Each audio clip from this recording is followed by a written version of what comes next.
السلام علیکم ناظرین، جیسا کہ آپ دیکھ رہے ہیں کہ ہمارے ساتھ فیض احمد فیض صاحب کے دختر موجود ہیں اور ہم ان سے کچھ سوالات کریں گے، انشاءاللہ آپ بھی وہ سوال انجوائے کریں گے۔ اچھا تو میم، ابھی جس طریقے سے یہاں پر F9 پارک میں آکسفورڈ والے نے یہ ایونٹ رکھا ہے اور اس میں یعنی لٹریچر کو کافی زیادہ اپ کرنے کی کوشش کی جا رہی ہے، جس سے کافی زیادہ فائدے بھی ہو رہے ہیں، تو آپ کو کیا لگتا ہے کہ اس کے ڈائریکٹلی کیا ایسے فوائد ہیں جو ینگ جنریشن پر پڑ رہے ہیں؟ سب سے پہلے تو یہ فائدہ ہے کہ لوگ یہاں آ کے مسکرا رہے ہیں، باتیں کر رہے ہیں، ایک دوسرے سے مل رہے ہیں، ایک دوسرے کی باتیں سن رہے ہیں، جو کہ ہم نے چھوڑ دیا۔ تو سب سے بڑا فائدہ تو یہ ہے۔ دوسرا، ایسے ایسے لوگوں سے مل رہے ہیں جو شاید انہوں نے کبھی اخباروں میں پڑھا ہو، ٹی وی پہ دیکھا ہو، تو یہ بہت اچھی بات ہے۔ اور تیسری بات یہ ہے کہ شاید ان کو کوئی کتاب ایسی مل جائے جو وہ پڑھنا چاہیں۔ تو ان سارے ایسے فیسٹیولز کی پلس ہی پوائنٹ ہوتے ہیں۔ بالکل میم۔ اچھا تو میم، ایک میں تھوڑا جنرل سا کوشچن آپ سے کرنا چاہوں گا۔ جس طرح فیض صاحب اپنے شاعری کے ذریعے ایک تو لوگوں کو شعور دیتے تھے، دوسرا حقوق کے حوالے سے بات کرتے تھے، جو کہ بہت پازیٹیو پوائنٹ تھا، تو آپ آج کل کے اس ٹائم کے دوران آپ کسی ایسے بندے کو دیکھتے ہیں جو اس کے طرز پر چل رہا ہو یا ان جیسے قوم کے لیے کوئی اپنی خدمات فراہم کر رہا ہو، کوئی ایسی شخصیت؟ جو بھی فیض صاحب کی شاعری پڑھ رہا ہے وہ ان کے قدموں پہ چل رہا ہے۔ جو بھی فیض صاحب کی شاعری پڑھ کے اس پہ یقین رکھتا ہے وہ ان کے قدموں پہ چل رہا ہے۔ فیض ایک صدی میں ایک ہی پیدا ہوتا ہے، تو لہٰذا اس وقت میں کوئی فیض میں نہیں دیکھتی، لیکن یہ سارے نوجوان جو یہاں پھر رہے ہیں اگر فیض کا پیغام لے کے جا رہے ہیں تو میرے لیے تو وہی فیض ہے۔ بالکل میم، بہت اچھا۔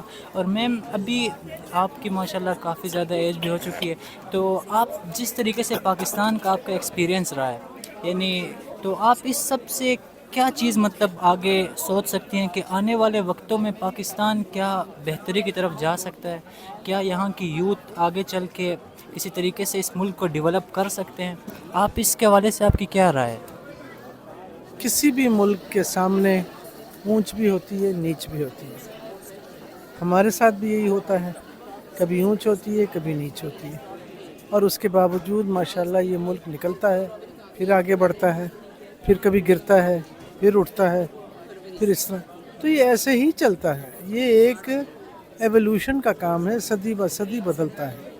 تو پاکستان میں بھی ایسا ہی وقت ہے، چلیں، کوئی اچھائی ہوتی ہے، کبھی برائی ہوتی ہے، اور یہ سب کچھ نوجوانوں کا کام ہے، سیاستدانوں کا کام ہے، پالیسی میکرز کا کام ہے، استادوں کا کام ہے۔ تو ان سب لوگوں کو اپنا اپنا جو ہے اپنا کام کرنا چاہیے، اور اپنا جو بھی رویہ ہے اس کو مثبت رکھنا چاہیے۔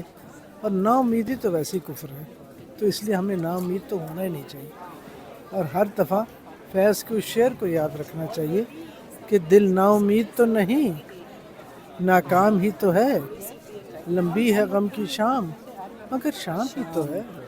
بالکل میم۔ اچھا میم، اگر میں آپ کو یہاں پہ کہوں کہ کوئی ایک ایسا میسج جو آپ ڈائریکٹلی یوتھ کو دینا چاہیں کہ یوتھ اس پر اگر عمل پیرا ہو تو ملک میں کافی بہتری آ سکتی ہے، کوئی ایک میسج؟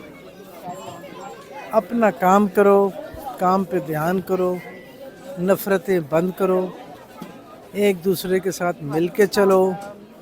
اس کا کیا ہے، میرا کیا ہے، اس کا مذہب، میرا مذہب، اس کے کپڑے، میرے کپڑے، یہ باتیں نہیں سوچنے والی یہ ہیں کہ میں کون ہوں اور میں اس ملک کے لیے کیا کر سکتا ہوں، میں دیانتداری سے کیسے کام کر سکتا ہوں۔ اگر وہ چور ہے تو مجھے بھی چور بننا چاہیے، اگر وہ جھوٹ بولتا ہے تو میں بھی جھوٹ بولوں۔